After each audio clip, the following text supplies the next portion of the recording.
They noticed him the same way people always did. Late.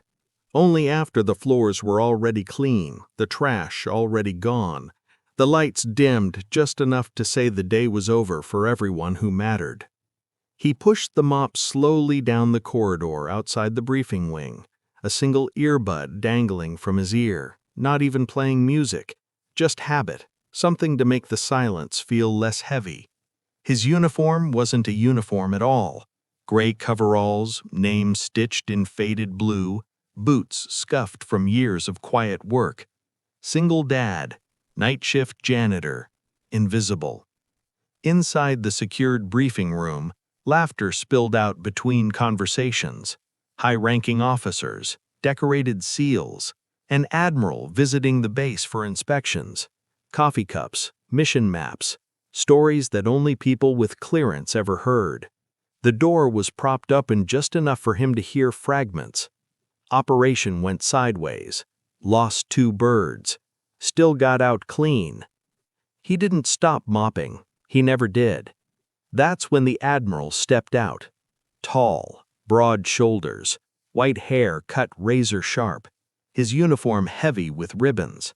He paused when he nearly walked into the janitor's cart.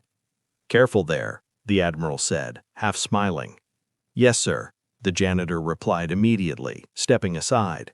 The Admiral glanced at him again, eyes narrowing slightly, not suspicious, just curious in the way powerful people sometimes get when they're bored.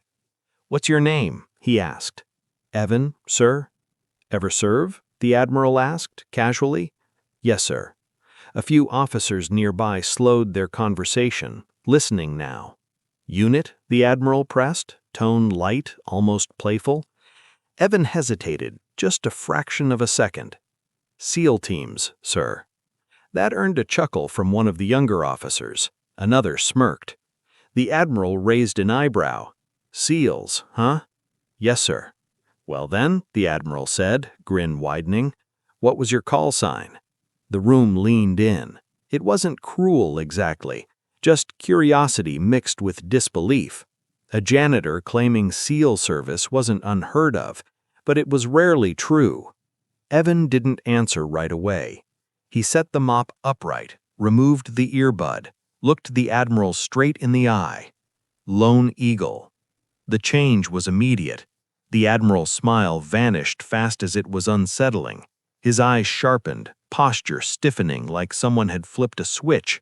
The room went silent. One of the senior officers blinked. "Sir?" The Admiral didn't respond. His gaze never left Evan's face. "Say that again," he said quietly. "Lone Eagle, sir." Someone in the room swallowed hard.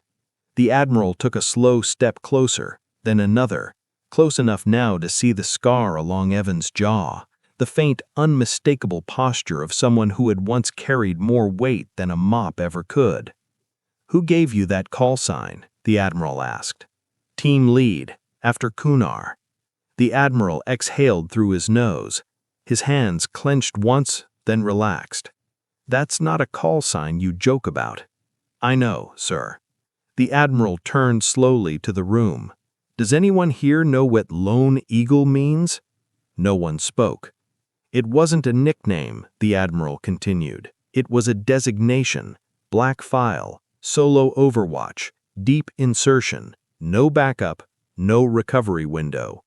A few faces had gone pale now. The Admiral turned back to Evan. "You disappeared after 2011. "Yes, sir." "Reported KIA." "Yes, sir." The room erupted. "What? That's impossible. He was listed."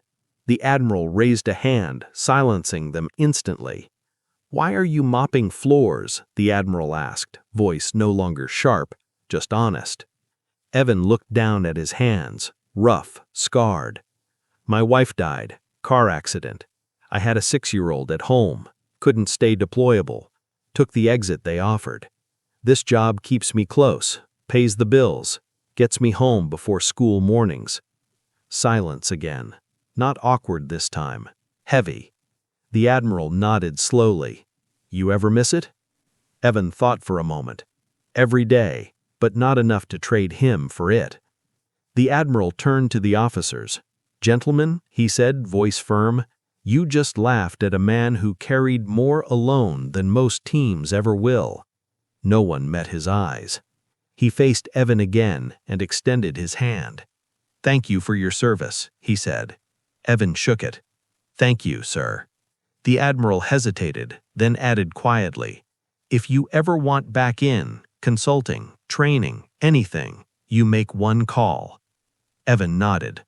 "I appreciate that." The Admiral stepped back into the briefing room. The door closed. Evan picked up his mop, finished the hallway, and walked out the same way he always did, quietly. But from that night on, no one on that base ever looked at the janitor the same way again.